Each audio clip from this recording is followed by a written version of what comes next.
Every Formula One season hides a single moment when the facade slips and the machinery of power clanks into view.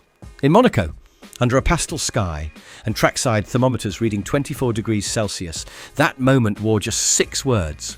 Push now. This is our race.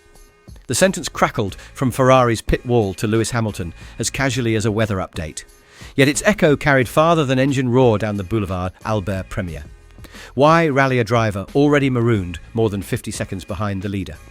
Because at the razor edge of Grand Prix politics, urgency is a code and timing is a confession. One flawed radio delay did not simply expose a tactical gamble. It unbolted the door to the palace and let the paddock glimpse the throne room intrigue. Lap 39 usually lives in the race engineer's spreadsheet, not in legend. This time it detonated like a flare. Hamilton, new recruit yet elder statesman, was circulating the glittering streets at a careful 288 kilometers per hour, minding tyre wear, conserving fuel flow, marking Verstappen's distant pace. Then came a voice, Riccardo Adami, insisting that the podium, perhaps even victory, remained theirs to seize. Broadcast control tried to bleep the instruction, but a 4-second delay hiccuped and the entire planet heard it unfiltered. Millions of fans leaned closer to screens. Rival strategists dialed up volume in their garages. A command so implausible could not be shrugged off as optimism. In Monte Carlo's concrete canyon, impossible orders carried deliberate motives. Hamilton's helmet shielded his eyes, but not his intellect. Within 3 corners, he began interrogating the ether. Gap to Verstappen? Gap to Charles? Gap to Lando? Gap to Oscar? Normally Ferrari's strategists answer with stopwatch poetry, tenths, hundredths, relative pace sectors. That afternoon, each reply arrived blurred, as though translated twice through corporate jargon. We are checking, stand by, they said, while telemetry blazed green digits on laptops. In elite racing, hesitation is rarer than rain. Either sensors failed or someone filtered information. From inside the cockpit, the delay felt glacial. From pit wall cameras, it looked rehearsed. Hamilton labelled his track position no man's land, a polite cover for strategic abandonment at nearly 300 kilometers per hour. Great champions obey first and critique later. Hamilton cranked engine modes, leaned on torque maps, and attacked Monaco's Armco boundaries with surgical aggression. Temperatures in the medium compound Pirellis leapt by 15 degrees Celsius. Rear axle grip started to molt. Yet the timing tower refused to grant even one mercy tenth. By lap 46, the delta to Leclerc remained a chasm. A canyon measured not in meters, but in faith lost.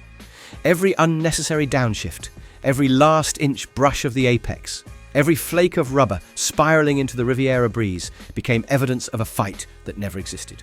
Ferrari had sent him sprinting after a hologram, and the hologram never broke a sweat. 2 rows of engineers, 2 identical chassis, 2 separate worlds. On the far side of the red divide, Charles Leclerc received crystal clear deltas, gap 2.3 seconds, box in 2 laps, overcut alive, his overcut unfurled perfectly. Tyres found the thermal window like keys sliding into an oiled lock. Telemetry showed serenity. Meanwhile, Hamilton's channel clicked with static and half sentences. Television viewers saw a Prince of Monaco surfing cheers beneath Mediterranean sunlight while a 7-time champion soldiered through shade. Same aerodynamic update package, same fuel load, radically divergent narratives. Data did not lie, it merely spoke with selective clarity.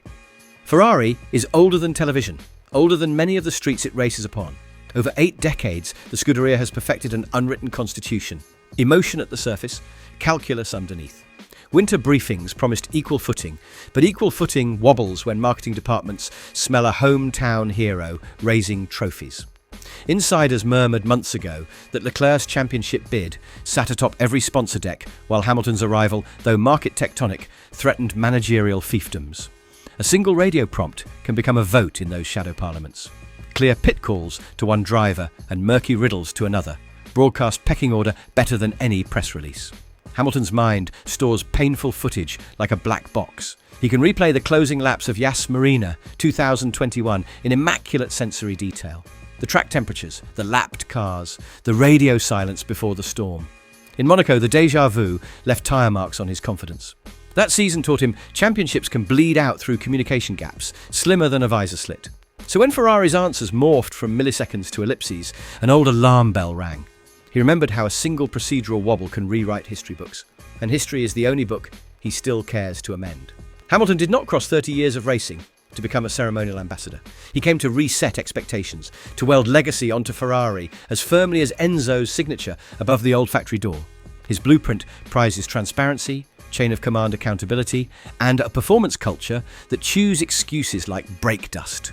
If bureaucracy blocks him, he will recast roles the way he once rewrote cornering lines at Suzuka, incrementally, irreversibly.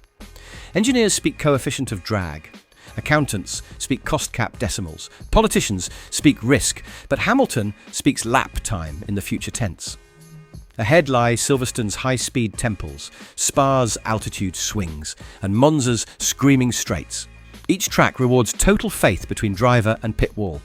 Slip a gear in trust, and you lose a tenth in every sector. As the European summer sizzles, Ferrari's internal winter may deepen. Leclerc flourishes on home soil adoration. Hamilton harvests motivation from skeptics. Their dual agendas will not share the same podium forever. The longer strategy calls feel asymmetrical, the louder the grandstands will debate them. In Italy, Tifosi broadcast discontent with a volume sensor cannot capture. Ask any performance engineer. Tyres degrade in discrete percentages, but trust degrades exponentially. For every lap Hamilton spent chasing illusions, the compound lost measurable grip. Yet confidence lost may require months, not laps, to reclaim. Statistical models inside Maranello can forecast everything from understeer arcs to pit lane delta, but none can price the moment a driver begins to cross-check the pit wall rather than obey it. That cross-check latency, even a half-second pause before throttle, compounds across corners until race pace droops visibly on timing screens. No team in motorsport holds fans as devoted, or as brutally candid, as Ferrari's Tifosi.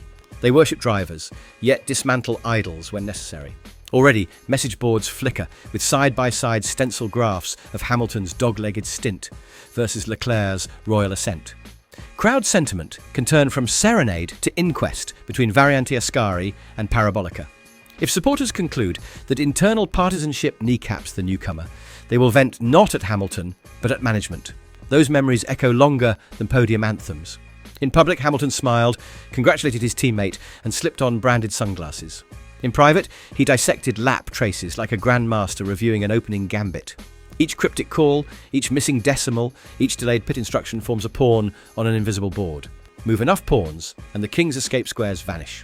Ferrari's decision-makers may discover that their newest driver handles politics with the same composure he handles Eau Rouge, flat, fearless, and aiming uphill. 3 weeks from now, Barcelona's telemetry loops will provide another referendum. Spain's circuit is an aerodynamic lie detector.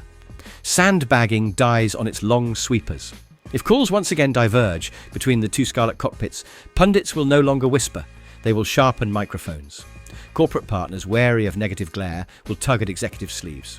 Even Formula One management, which trades in spectacle, dislikes storylines implying manipulated outcomes. A pattern visible from helicopter cameras threatens commercial equilibrium. The Monaco Grand Prix awarded no surprises on the podium, yet through 8 stray words, it gifted the season its defining subplot. Push now, this is our race. Forced the world to overhear Ferrari's private dialect and decode its double meanings. In the 87 minutes that followed, Lewis Hamilton destroyed tyres, amassed data, and uncovered a truth. At full throttle, absence of trust is more corrosive than brake dust on carbon fibre. As the calendar marches towards sun-bleached European circuits and into typhoon-risked Suzuka, the critical dilemma is set. Can Ferrari match the transparency demanded by the legend they hired, or will the legend reshape the team in his own relentless image? History proves that when Hamilton feels cornered, he engineers revolutions that begin silently and finish on the top step. Ferrari must now choose between becoming the canvas for that masterpiece, or the backdrop of its warning tale. Because in modern Formula One, the gap between dynasty and downfall can be shorter than a radio delay, and silence is never silent when the stakes scream louder than engines.